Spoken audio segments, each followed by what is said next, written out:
All right, welcome to The Explainer. Today, we're diving into something called the arbitration weapon. We're going to uncover a really powerful secret that's hiding in the fine print of contracts you've already signed and show you how it can become your ultimate defense against debt collectors.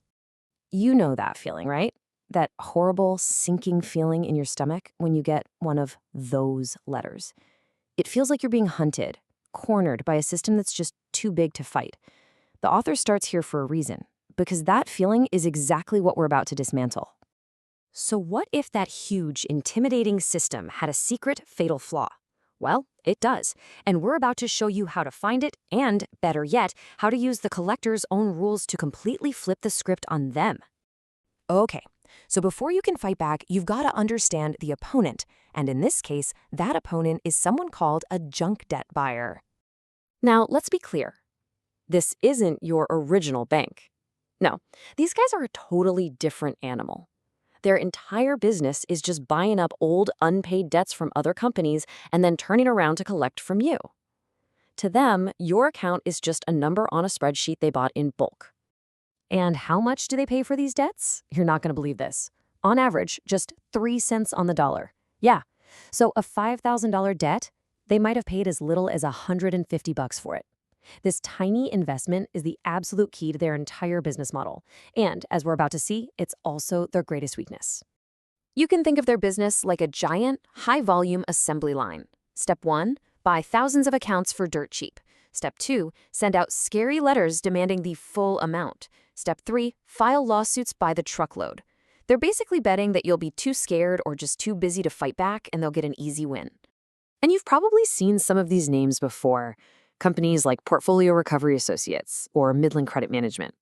These are the giants in the industry, and they've turned this whole process into a multi-billion-dollar machine. So how in the world do they get away with this? Well, a huge part of their power comes from a really common misunderstanding, a dangerous myth that we have to blow up before we can get to the good stuff. So many people think that when a credit card company charges off a debt, it just vanishes, it's forgiven. But as the book points out, this is probably the most expensive lie in all of consumer finance. It tricks people into thinking the problem is over right when it's about to get a whole lot worse. So here's the reality you need to understand. A charge-off has nothing to do with forgiveness. It is purely an internal accounting move for the original bank. The debt is very much alive.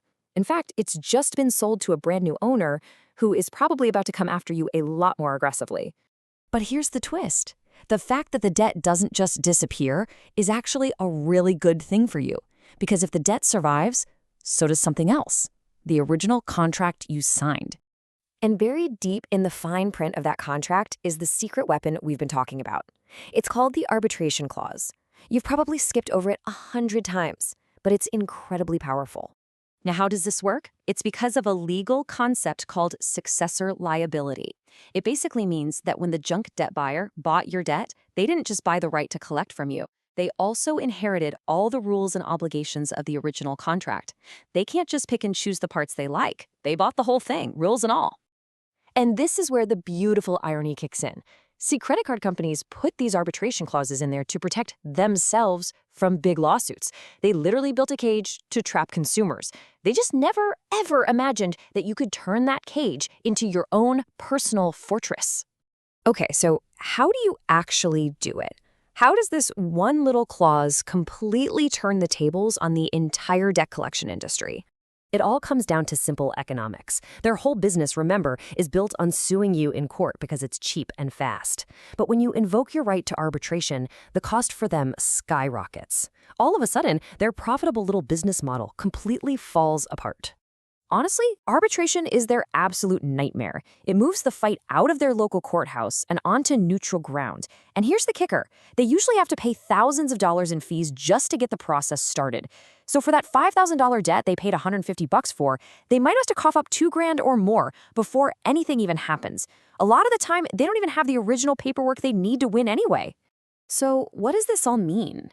It means that by simply demanding to follow the rules of the contract, you fundamentally change the entire power dynamic. You stop being just another number on their lawsuit assembly line. This quote just nails it, doesn't it? They built the system. They wrote the rules designed to corner you. But in doing so, they accidentally handed you the key to the whole cage. When you demand arbitration, you're using their rules to make it financially and strategically impossible for them to come after you. So the huge takeaway here is that the very system that's designed to make you feel powerless actually has a built-in off-ramp.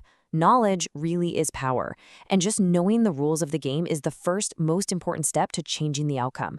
So really, the only question left is the one right there on your screen.